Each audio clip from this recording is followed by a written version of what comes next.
Hello everyone, welcome to Global Online.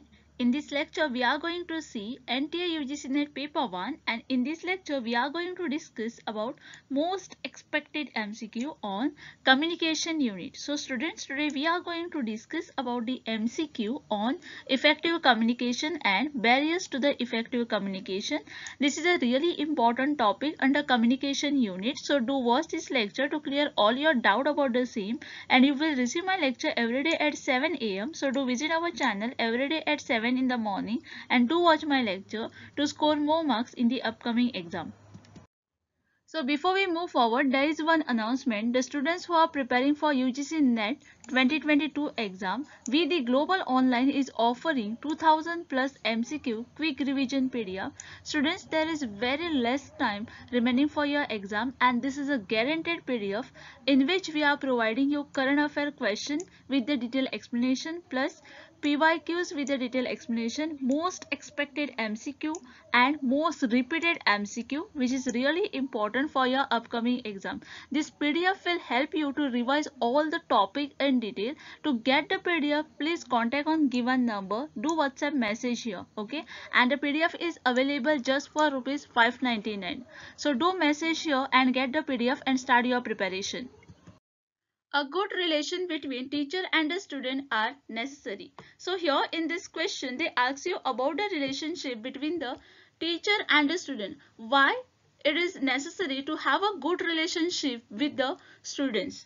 Okay, for which the first option is to simplify learning, second one is to attract the student for tuition, third one is to make a classroom environment harmonious, and the last one is to maintain the discipline. So here a teacher, a one who is teaching in the classroom, play a crucial or a important role in the life of student, right? In shaping the mind of the children and in turn the quality of the education. A teacher are expected to demonstrate the understanding of the subject matter, establish a positive relationship with the student, create the effective learning environment to ensure enriching the experiment. So here we can say that to make a classroom environment harmonious, we can consider it is a most appropriate option here. Okay, so good relation between the teacher and the student are necessary to make a classroom environment harmonious. In his relationship with the child, a teacher should friendly and dignified. A student-friendly classroom environment and its overall management can build a harmonious relationship between the teacher and the student at the different stages of the education. So the answer here for this question will be option number 3. Good relation between the teacher and the student are necessary to make a classroom environment harmonious. A teacher should develop a cordial relationship with the student because. So here in this question they ask you a teacher, the one who is teaching in the classroom, should develop a cordial relationship with the student because, for which the first option is teacher should focus on the salary of students' parents. Second one is teacher should understand a child, his social and economic background. Third one is teacher should know about the strength and the weakness of the child, and the last one is teacher should know the academic achievement of the child. To achieve the educational objective, there should be a healthy and a cordial relationship between the teacher and the student. There should be a good relationship, or we can say the friendly relationship. That every teacher should have a love and affection towards his or her student. A caring nature of a teacher motivates a learner to do some of productive work and show the continuous remarkable performance in the class. Okay, so here the teacher should know about the strength and the weakness of the child is a most appropriate answer here.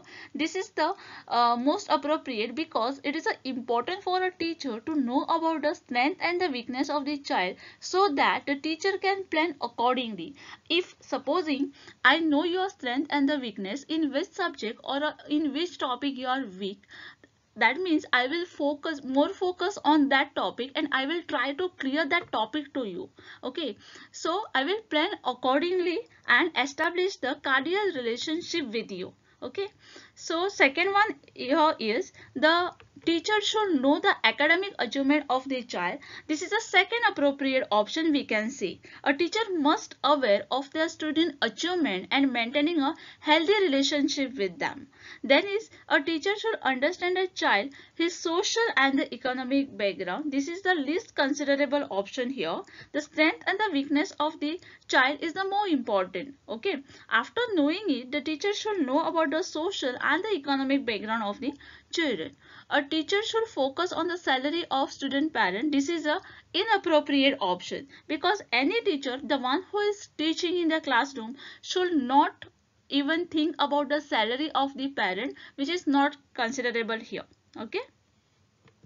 So here the first and most appropriate answer we can consider is option number 3. Teacher should know about the strength and the weakness of the child.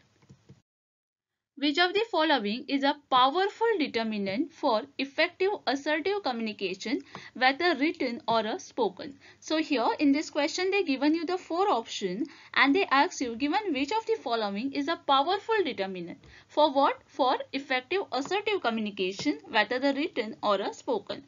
For which the first option is they messages, second one is we messages, third one is you messages, and the last one is I messages. So here the style of communication, the way in which the every individual interact and exchange the idea is unique. The way I am interacting with you is different and you are interacting with your parents will be different. That is obvious, right? That means that every person is having a unique style. The important communication styles are assertive. The second one here is aggressive. The third one is passive. And the last one is passive aggressive. So here they are talking about effective assertive communication. So the assertive communication means expressing your point of view in a way that is a clear and direct. Whatever I want to tell you, that should be a clear and should be a direct while still respecting others. Communicating in an assertive manner can help you to minimize the conflict and control the anger. The most effective and the healthiest form of communication is a assertive style. It is how we naturally express ourselves when our self-esteem is intact, giving us the confidence and communicate without the games and manipulation. It focuses on the individual rather than the group. Okay, the characteristic of a assertive behavior include expressing your feelings, needs, idea, and the right in a way that don't violate the right of others. The assertive behavior is a usually honest, direct, expressive, and self-enhancing. Okay, when we are being assertive, we work hard to create the manual satisfying solution. Okay. So here in effective assertive communication, we are talking about the individual. We are talking about the I. Okay, that means the correct answer here is option number 4, that is I messages. The competence of effective communicator can be judged on the basis of, please understand the question first. Please read the question carefully and then try to answer. Okay, so in this question they ask you the competence of effective communicator, which can be judged on the basis of which of the following. For which the first option is personality of communication, second one is experience in the field, third one is interactivity with the target audience, and the last one is meeting the need of target audience. So effective communication is the mechanism to ultimately impact the audience and establish the healthy relationship. It is done through the wide array of networking channel for a professional and a personal use to build a relationship that require understanding. The effective communication simply means the opposite person should understand your message clearly. Some requirement of making the effective communications are understand and needs and a requirement. the one should understand the context and target the audience first. So understanding is a basic need here. Okay.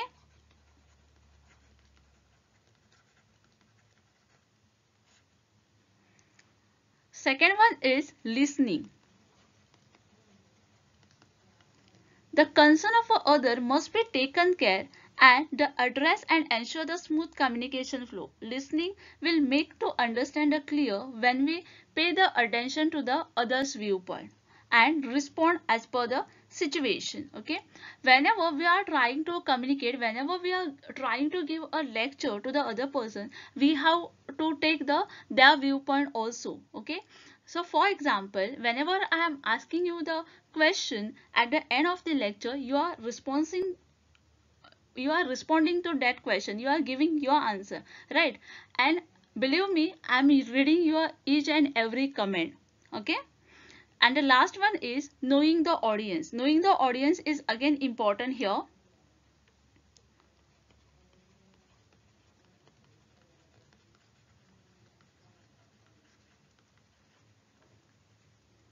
Effective communication depends on the mutual understanding, which is a fostered through the understanding between the speaker and the audience. By assessing the background or a target audience, our messages can be refined and in the accordance with the intellectual ability of the audience. So here the correct answer is meeting the need of target audience. Which of the following will influence the effectiveness of a communication in the classroom instruction in a critical way? So here they given you the 4 options and they ask you which of the following will influence the effectiveness of the communication where in the classroom instruction in a critical way. For which the first option is teaching aid used by a teacher while making presentation. Second one is teaching style preferred by the teacher while transacting. Third one is academic intelligence and personality characteristic of the teacher, and the last one is subject knowledge of the teacher. So the communication is a integral part of any teaching learning process. Integral part of teaching learning process. And it is effectiveness is one of the factors that determine the degree to which the intended learning outcome are achieved. The process of a classroom communication is affected by the multiple factors pretending to be a teacher, student, message, instructional method and a media, and also the learning environment. What type of environment is that in the classroom is again the important here. The effective communication in the classroom make a learning easy and help the student to achieve their goal. The classroom communication is a teacher-centered approach based on the teaching by telling and learning by listening principle. Okay. The role of a teacher is to paramount in planning classroom communication. Thus, she should study her student properly and devise a strategy that will suitable for the student for a diverse background. The teaching style in which the teacher is well equipped with the complete knowledge about the subject being taught should be adopted here. So here the correct answer is option number 2. Teaching style preferred by the teacher while transacting. Which one of the following make a communication ineffective? So here in this question they ask you, given which make the communication ineffective, please read the question carefully first. Okay, here we are talking about the ineffectiveness, okay, and not the effective. So for this question the first option here is ambiguity, second one is brevity, third one is clarity, and the last one is sincerity. Okay. So ineffective communication is a breakdown or a failure of communication process. Failure of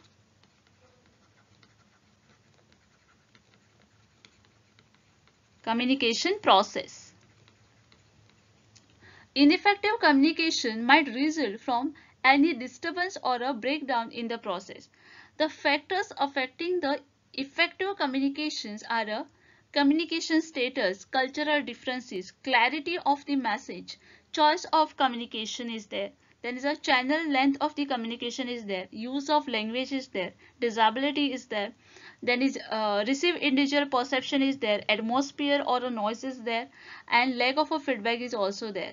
So the example is a so here the example is a language. If you are a sender, talk in a language that the receiver does not comprehend, and communication will be a fail. So here the correct answer for this question is option number 1, that is ambiguity, which is not required for the effective communication. So here in this question they given you the 4 options and they ask you given which is not required for the effective communication, for which the first option is appropriate gesture, second one is speech modulation, third one is charming personality, and the last one is good knowledge of the content. Effective communication is the process of sending the message in such a way that message received is as close in the meaning as possible of the message intended. The effective communication is defined as a communication between the 2 or more persons in which the intended message is properly encoded, delivered through an appropriate channel, received and properly decoded and understood by the recipient. The main motive behind a communication is that the opposite person or a receiver should understand the message clearly. Okay. Communication is said to be effective when all these party, that is a receiver and a sender in the communication, assign the similar meaning to the message and listen carefully to what all have been said and make a sender feel the heard and understood.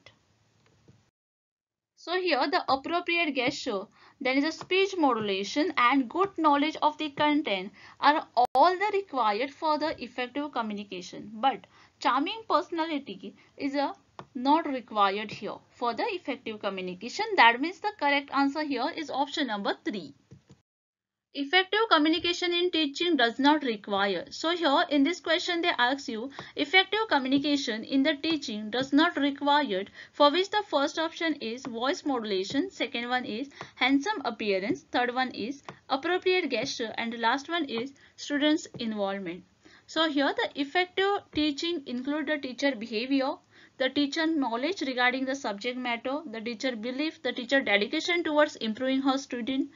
All these things are required in the effective communication. So the voice modulation is a part of the effective communication, then is a appropriate gesture is a part of the effective communication, and student involvement, of course it is required, because whenever we are trying to communicate with the student, yes, there should be an involvement of the student.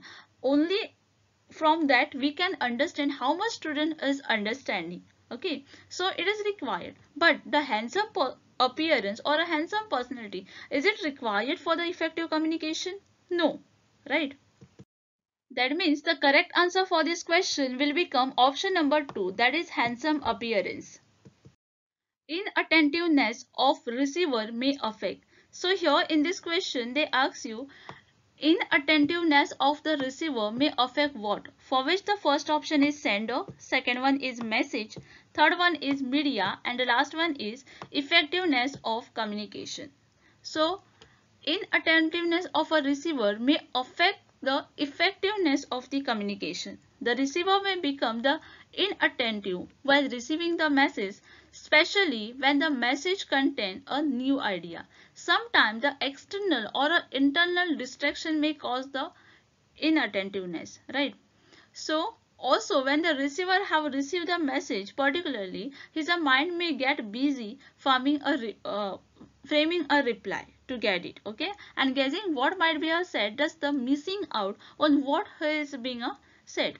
So the inattentiveness of the receiver, if the receiver is not attentive whenever I'm passing my message, that means it will automatically create the effect on the effectiveness of the communication. So the correct answer here is option number 4, that is inattentiveness of the receiver may affect the effectiveness of communication. The message for an effective communication should be So here in this question they ask you the message for an effective communication, for which the first option is content rich, second one is context specific, third one is treatment oriented, and the last one is all of the above. So here the message for an effective communication should be a content rich, there is a context specific and a treatment oriented. Okay. So when we are talking about a content rich, the effective message include a clear purpose. Okay. Why we are sending the message. Okay. That should be a clear.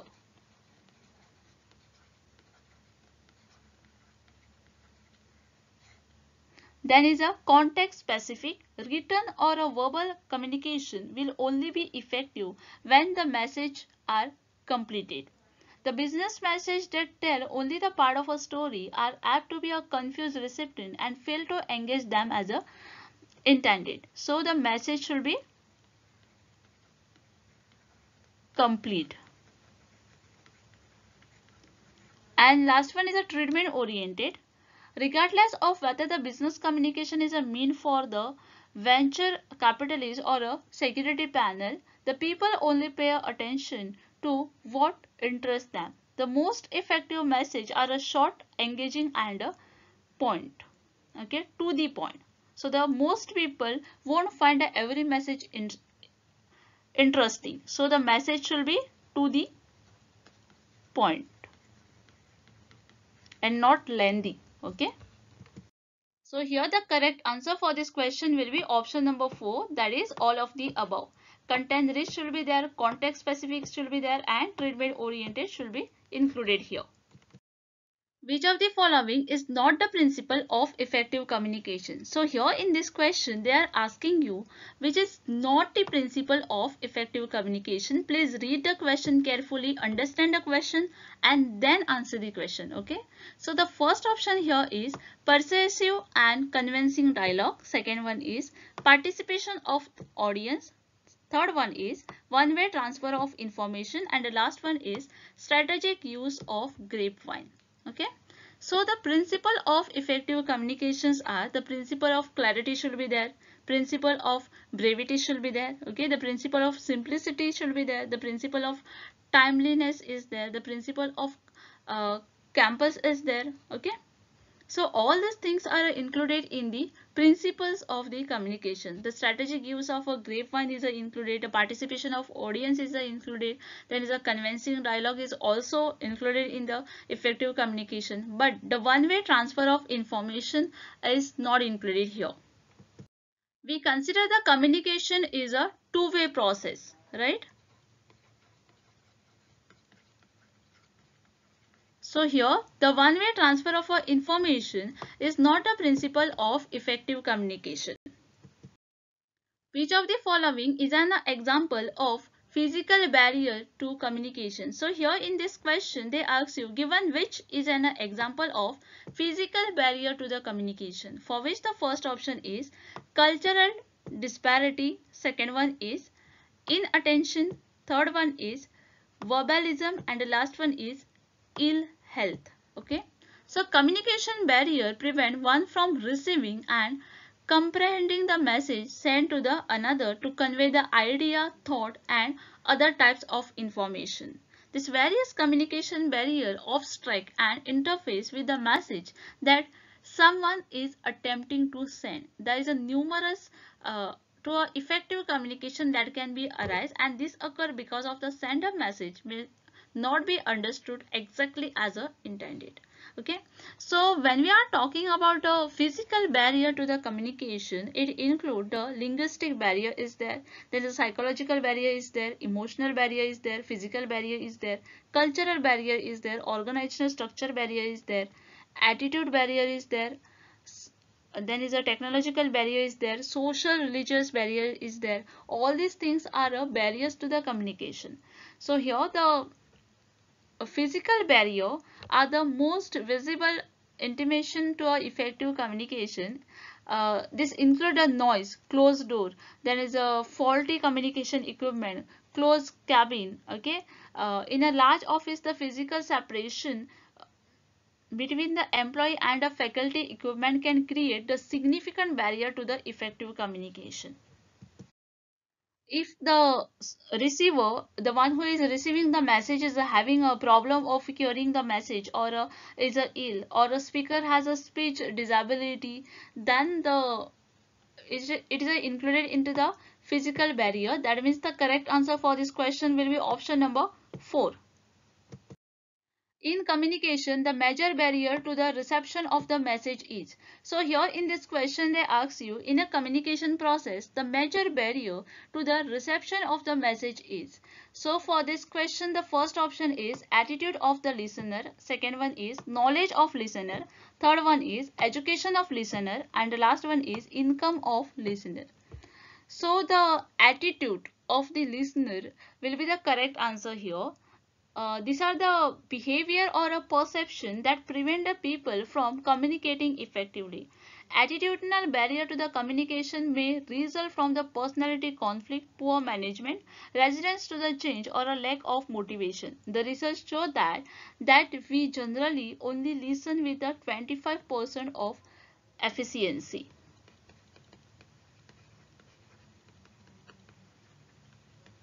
This means that about 3/4 of a spoken communication is lost by the average person. Instead of giving the speaker our full attention, we may be formulating a reply or making the judgment about what they are saying. The attitude of the listener is also affected by the knowledge, income, education, or any other factor. Hence, it is said that the communication, a major barrier to the reception of a message, is the attitude of the listener.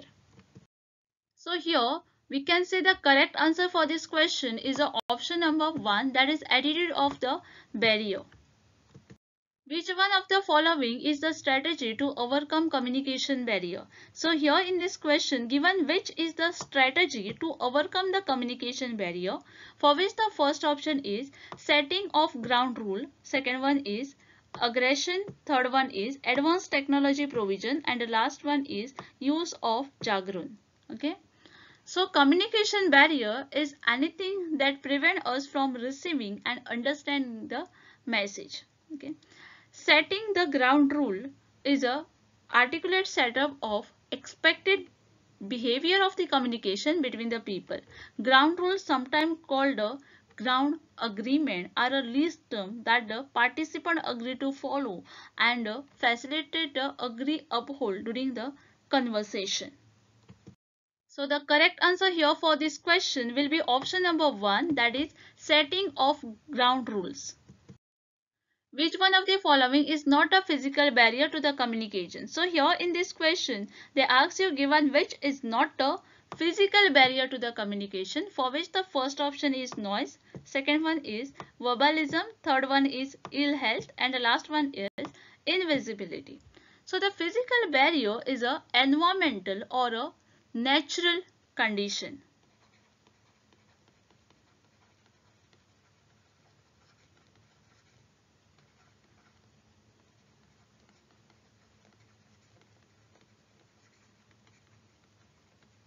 They act as a barrier in the communication in sending the message from the sender to the receiver. The noise and the overload of information or overburden of the information, distance, time, invisibility, ill health, all these are an example of the physical barrier. When the messages are sent by the sender, the physical barriers like a door, wall, distance do not let the communication become the effective, and the barrier are less if the proximity of the sender and the receiver is high and a fewer technological are required. So according to the explanation, the correct answer for this question will become option number B, or option number 2, that is verbalism is not a physical barrier to the communication.